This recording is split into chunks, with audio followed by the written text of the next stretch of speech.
Halo Sobat Merdeka, saya Ahmad Julian Rofiki Ali, mahasiswa Teknik Sipil Universitas Madura. Saya sekarang sedang menjalani program pertukaran mahasiswa Merdeka batch 4 di Universitas Fajar Makassar. Dalam PMM ini saya terbagi dalam kelompok Sultan Hasanuddin, di mana dosen pendampingnya yaitu Ibu Dr. Hasniati SE MSI dan didampingi oleh Hilman Ahmad Gibran. Kegiatan modul Nusantara kita kali ini yaitu kegiatan Inspirasi 1, mengunjungi Pusat Kegiatan Belajar Masyarakat atau yang biasa kita sebut PKBM Kader Bangsa. Kita langsung disambut oleh owner dan founder PKBM yang terhormat Ibu Andi Beseverial SPMM. Gedung PKBM Kader Bangsa terletak di Jalan Batuwaraya 14, nomor 8, Kecamatan Manggala, Kota Makassar. Selain itu, kita juga disambut oleh yang terhormat Bapak Andi Ahmad Pananrang selaku Ketua Forum PKBM Kota Makassar. PKBM Kader Bangsa adalah singkatan dari Pusat Kegiatan Belajar Masyarakat. PKBM merupakan lembaga pendidikan non-formal di Indonesia yang bertujuan untuk memberikan akses pendidikan bagi masyarakat yang tidak dapat mengakses pendidikan formal. PKBM Kader Bangsa khususnya mungkin merupakan salah satu dari banyak PKBM yang tersebar di seluruh Indonesia. Tujuan utamanya adalah memberikan kesempatan belajar bagi masyarakat, terutama yang berada di daerah-daerah terpencil atau kurang terlayani oleh lembaga pendidikan formal seperti sekolah negeri atau swasta. Sebagai sebuah lembaga pendidikan non-formal di Indonesia, PKBM Kader Bangsa memiliki peran penting dalam menyediakan akses pendidikan bagi masyarakat yang tidak dapat mengakses pendidikan formal. Tujuan utama PKBM Kader Bangsa untuk memberikan kesempatan belajar kepada masyarakat yang terpinggirkan atau tidak dapat mengakses pendidikan formal. Tujuannya yang tiada lain untuk meningkatkan tingkat literasi dan pengetahuan masyarakat secara umum. PKBM Kader Bangsa mungkin mengadopsi pendekatan pembelajaran yang berfokus pada kebutuhan individu dan konteks lokal. Ini bisa mencakup pembelajaran berbasis masalah, pembelajaran berbasis proyek, atau pendekatan lain yang menyesuaikan dengan kebutuhan dan kondisi masyarakat di sekitarnya. PKBM Kader Bangsa mungkin menawarkan berbagai macam program pembelajaran, termasuk tetapi tidak terbatas pada pendidikan dasar, keterampilan hidup, pendidikan kejuruan, pendidikan non-formal lainnya. PKBM Kader Bangsa mungkin menggunakan berbagai metode pembelajaran, termasuk pembelajaran aktif, diskusi kelompok, simulasi, demonstrasi, dan praktek langsung. Tujuannya adalah untuk menciptakan pengalaman pembelajaran yang menarik dan relevan bagi peserta. Membahas tentang tenaga pengajar di PKBM Kader Bangsa terdiri dari sukarelawan lokal, guru honorer, atau profesional yang memiliki keahlian khusus dalam bidang tertentu. Mereka mungkin juga mendapat pelatihan tambahan untuk meningkatkan keterampilan mengajar mereka. PKBM Kader Bangsa mungkin bekerja sama dengan berbagai pihak, termasuk pemerintah setempat, lembaga swadaya masyarakat, perusahaan, dan organisasi internasional, untuk mendukung program-programnya dan memperluas jangkauan serta aksesibilitasnya. Sebagai bagian dari upaya peningkatan kualitas, PKBM Kader Bangsa mungkin melakukan evaluasi dan monitoring terhadap program-programnya secara berkala.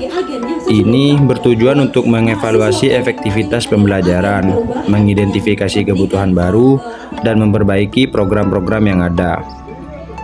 Dampak dan kontribusi PKBM Kader Bangsa diharapkan dapat memberikan dampak positif bagi masyarakat, seperti meningkatkan tingkat literasi, meningkatkan keterampilan hidup, mengurangi tingkat kemiskinan, dan meningkatkan kesempatan ekonomi dan sosial bagi peserta.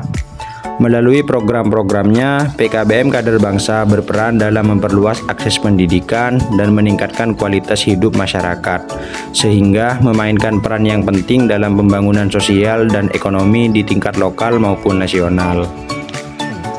Berbicara tentang PKBM Kader Bangsa, ada banyak inspirasi yang dapat kita ambil dari program ini. Yang pertama, inklusivitas pendidikan. PKBM Kader Bangsa mengajarkan pentingnya inklusivitas dalam pendidikan dengan memberikan akses kepada mereka yang tidak dapat mengakses pendidikan formal. Inspirasi ini mengajarkan kita untuk melihat setiap individu sebagai berharga dan memiliki potensi untuk belajar tanpa memandang latar belakang sosial, ekonomi, ataupun pendidikan mereka. Yang kedua, keterlibatan masyarakat. PKBM Kader Bangsa melibatkan masyarakat secara aktif dalam proses pembelajaran dan pengembangan program-program pendidikan. Ini menginspirasi kita untuk melihat pentingnya keterlibatan komunitas dalam memajukan pendidikan lokal, serta memastikan relevansi program-program pendidikan dengan kebutuhan masyarakat. Dan yang ketiga, fleksibilitas pembelajaran. PKBM Kader Bangsa menyesuaikan pendekatan pembelajaran dengan kebutuhan dan kondisi masyarakat setempat, termasuk pembelajaran berbasis masalah dan pembelajaran berbasis proyek. Inspirasi ini mengajarkan kita untuk memperhatikan kebutuhan dan konteks individu atau komunitas dalam merancang program-program pendidikan yang efektif. Yang keempat, keterlibatan sukarelawan. Banyak PKBM termasuk PKBM Kader Bangsa mengandalkan kontribusi sukarelawan dalam menyelenggarakan program-program pendidikan. Ini juga mengajarkan kita tentang pentingnya semangat sukarela dan solidaritas sosial dalam memajukan pendidikan dan membantu mereka yang membutuhkan. Dan yang kelima, pendidikan seumur hidup. PKBM Kader Bangsa menekankan pentingnya pendidikan seumur hidup dengan menyediakan berbagai program pembelajaran bagi berbagai kelompok usia dan latar belakang. Inspirasi ini mengajarkan kita untuk terus belajar dan mengembangkan diri sepanjang hayat tanpa memandang usia atau status sosial. Dan yang keenam, kreativitas dalam pengajaran. PKBM Kader Bangsa mungkin menggunakan berbagai metode pembelajaran yang kreatif dan inovatif untuk membuat pembelajaran lebih menarik dan relevan bagi peserta. Ini juga mengajarkan kita untuk terbuka terhadap berbagai pendekatan dan teknik pembelajaran yang dapat memotivasi dan menginspirasi peserta. Dan yang terakhir, pemberdayaan masyarakat. Melalui program-programnya, PKBM Kader Bangsa membantu memberdayakan masyarakat dengan memberikan mereka keterampilan dan pengetahuan yang dapat meningkatkan kualitas hidup mereka. Inspirasi ini mengajarkan kita untuk melihat pendidikan sebagai alat untuk pemberdayaan sosial dan ekonomi. Melalui inspirasi-inspirasi ini, kita dapat belajar untuk lebih inklusif, responsif terhadap kebutuhan masyarakat, dan berkomitmen untuk memberdayakan individu dan komunitas melalui pendidikan. Begitulah gambaran kita tentang kegiatan inspirasi. Semoga melalui program-program ini PKBM Kader Bangsa berperan dalam memperluas akses pendidikan dan meningkatkan kualitas hidup masyarakat. Demikian video ini saya buat. Sampai jumpa di kegiatan modul Nusantara selanjutnya. Terima kasih.